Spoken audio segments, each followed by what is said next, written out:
تو بات یہ ہے کہ کوئی پہلے کہانی گھڑی گئی، الزام لگایا گیا، اس کے بعد وکٹم ڈھونڈتے رہے.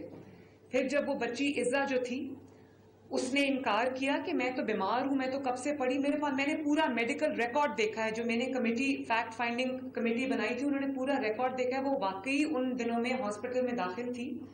انہوں نے سوچا کہ ان کا کوئی لنک تھا، وہ بچی کہیں آئی سی یو میں پڑی، ان کو مل گئی، اس کو انہوں نے ریپ وکٹم بنا دیا. وہ بچی ریپ کی وکٹم نہیں ہے، وہ بچی ایک گھٹیا سیاست کی وکٹم ہے. وہ گھٹیا جو سازش ہوتی ہے وہ بچی اس کی وکٹم ہے.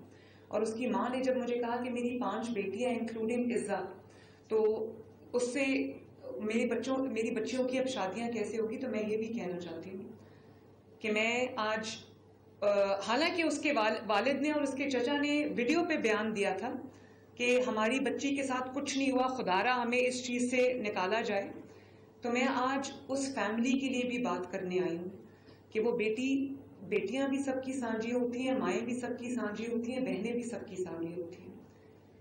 جب اس کی ماں نے رات کو مجھ سے یہ بات کی تو میں نے کہا آپ نے فکر بالکل نہیں کرنی. وہ بچی میڈیا پہ، اس کی ماں والدہ نہیں چاہتی، وہ بچی میڈیا پہ آنا چاہتی تھی لیکن اس کی والدہ نہیں چاہتی تھی کہ وہ میڈیا پہ آئے. تو اس کے بہاف پہ میں یہ بات کرنا چاہتی ہوں کہ اس بچی کے اوپر ایک جھوٹا پوری کہانی گھڑی گئی ہے. وہ بچی بالکل پاک صاف ہے، اس کے اوپر یہ غلط الزامات لگے، اور میں تمام لوگوں کے سامنے آج یہ بات کرنا چاہتی ہوں. اور اس کے بعد جو سوشل میڈیا پہ طوفان اٹھایا گیا، ایک بچہ تھا، لڑکا ہے، اس کی ویڈیو تھی جس کو 3.5 ملین ویوز ملے، اور اس میں اس نے کہا کہ وہ بچی جس کے ساتھ ریپ ہوا تھا وہ بچی وفات پا گئی ہے.